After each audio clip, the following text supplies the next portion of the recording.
nous rentrons maintenant dans le temps additionnel, donc dans les 3 minutes supplémentaires. Et nous venons de le dépasser, hein. Nous sommes à 10 secondes de temps additionnel. Alors, je vais vous l'expliquer, ce point de règlement. Évidemment, pour ne pas pénaliser les autres candidats, chaque cuisine doit envoyer son plat dans un temps imparti. Nous venons de dépasser de 10 secondes l'horaire d'envoi, ce qui n'est pas très grave. Jusqu'à 3 minutes supplémentaires, il n'y a pas de pénalisation. À partir de 3 minutes, eh bien, les rouages de la justice se mettent en place. Venez, maître, regardez les rouages de la justice. Ils sont là. Maître Alexandra Perrier, huissier de justice. Et à partir de 3 minutes, c'est elle qui tape sur la table et qui commence à décompter les points. Et il y a des points de pénalité, il faut le dire. Tout à fait, oui. Il y a des points de pénalité après avoir dépassé 3 minutes de temps additionnel. Et elle est intraitable. Oui, c'est comme ça qu'on les aime, les huissiers. Merci, maître. Voilà le candidat sri-lankais. Timekeeper checking on the time. This is Sri Lanka's first visit here at the Bocuse d'Or in Lyon. So we do hope that they've been keeping their time. We know that it's very difficult to work with all of this sound and this noise, especially here on day 2. It must be an incredible experience for them. So we'll see how they can bring out their fish dish on time. It looks like everything's on time. And see some plates moving. Mesdames et messieurs, sortie du box numéro 2, le plat de Boudica Samarasegana, le plat du Sri Lanka. Welcome out the fish dish from Sri Lanka.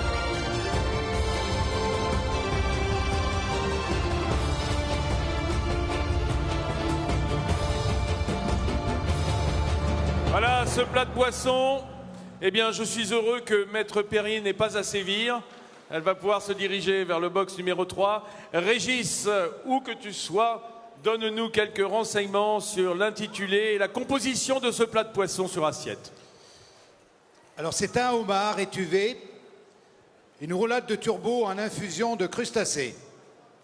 La garniture typique, c'est le curry crabe, accompagné d'un thé infusé aux feuilles d'eucalyptus, menthe et citron, purée de tamarion et oignons glacés au vin blanc, pommes de terre et carottes braisées, un beignet de barbe de turbo et pince de homard. So ladies and gentlemen, what we're looking here at the fish plate from Team Sri Lanka is a slow-cooked lobster with a turbo roulade.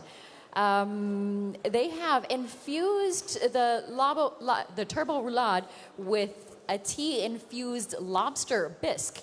There's also an eggplant with curried crab. Now, this is a small miniature eggplant, which is typical to Sri Lankan cuisine, and they have put it in a mini egg hopper. There's also a seasonal tea that's put in it, which is a Ceylon tea that has eucalyptus, mint, lemon, and thyme. And that is served on top of a pan-fried snake gourd. So if all of you saw the snake gourd that was in front of Team Sri Lanka's kitchen, it's like almost 2 meters long, the snake gourd, and they've brought it together with them. They also have their baby eggplant, which is filled with the curried Sri Lankan crab. They have a tamarillo that is filled with onion and apple puree, and it's been cooked in white wine. And they also have a braised potato and carrot wheel, which is accompanied by the lobster and turbo croquette. Boudica Samarasekara, première participation du Sri Lanka au Bocuse d'Or. Il est depuis janvier 2008 le chef du restaurant gastronomique de l'hôtel Hilton à Colombo au Sri Lanka, dont je rappelle que c'est la capitale, Colombo. C'est aussi le Colombo, le nom d'un mélange d'épices. Et Dieu sait que ce pays regorge d'épices savoureuses qu'ils vont savoir distiller avec beaucoup de parcimonie et de justesse dans ce plat de poisson, dont les sauces ont été servies en théière, rappelant par là même que le Sri Lanka est une grande nation du thé qui exporte vers le monde entier ses meilleurs jardins, comme on le dit.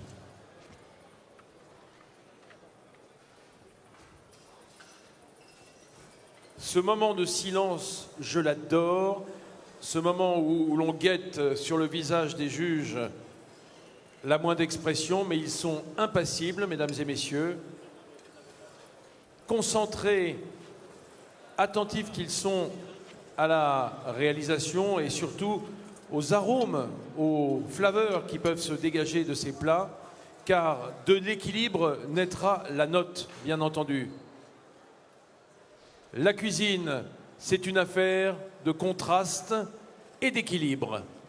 Le contraste des saveurs et l'équilibre qui en résulte dans un goût général qui se dégage du plat, eh bien, c'est tous ces aspects de la dégustation que sont en train de mettre en œuvre notre jury de dégustation. Je vois que le président de la délégation sri-lankaise, M. Rohan Fernandopul, ne joue pas avec son plat, il est vraiment en train de le manger.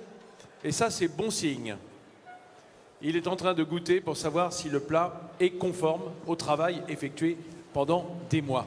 Est-ce que tu peux me parler de la garniture spécifique, s'il te plaît, Régis? Oui, Vincent, pardon. Comme je t'ai expliqué tout à l'heure, il y a une garniture spécifique du pays. Quand on leur montre à chaque membre du jury, c'est pas évident, hein, vous savez qu'ils ont peu de temps pour déguster ce plat. Donc il faut qu'ils aillent à l'essentiel. Et c'est vraiment une des nouveautés aussi de cette édition Bocuse d'Or, d'accentuer le caractère du pays. Alors, concernant la garniture du Sri Lanka, c'est du curry crabe.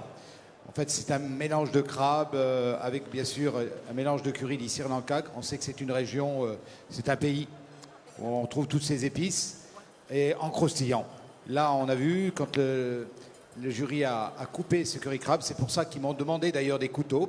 Hein, il faut avoir les bons outils pour tout ça. Il y a une petite liqueur qui est ressortie de ce beignet de crabe. Voilà, de la garniture spécifique. Ce beignet de crabe sri-lankais, avec sûrement des mélanges d'épices et d'herbes extrêmement, je dirais, parfumés, exotiques, qui nous rappellent ce beau pays. Parce que là-bas, la saveur de l'adjuvant, de l'épice, ça a tout son sens. Oui, il y a des currys, il y a autant de currys que d'habitants, hein, presque, c'est le cas de dire. Moi, j'ai eu la chance de goûter tout à l'heure la sauce, et c'est vrai qu'on est transporté complètement au Sri Lanka. Ceux qui connaissent ce beau pays, où beaucoup de Français vont maintenant d'ailleurs. C'est vrai que c'est devenu une majeure destination touristique. Oui.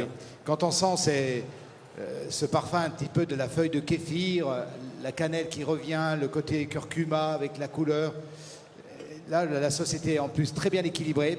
Nous, on a tendance en France à mettre un petit peu de crème, ce qui n'est pas mauvais du tout, mais là, c'était plus sur le lait de coco et des infusions. C'était tout en délicatesse. C'est vraiment fabuleux. Bravo, bravo au chef sri-lankais Boudica Samarasekala et son commis Rashen John.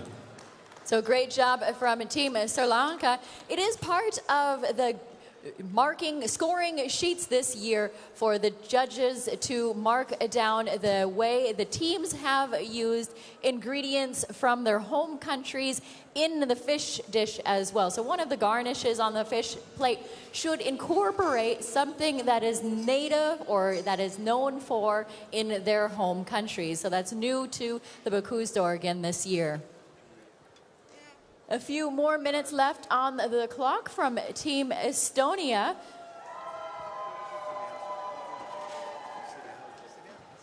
So it does look like they have been working very hard. From Team Estonia, we have Heidi Pinnock and Ari Thor Gunnarsson.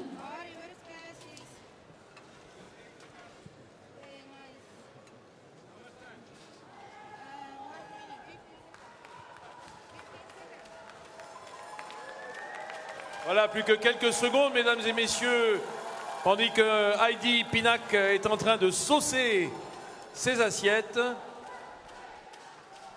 Regardez la concentration de cette belle chef à l'œuvre.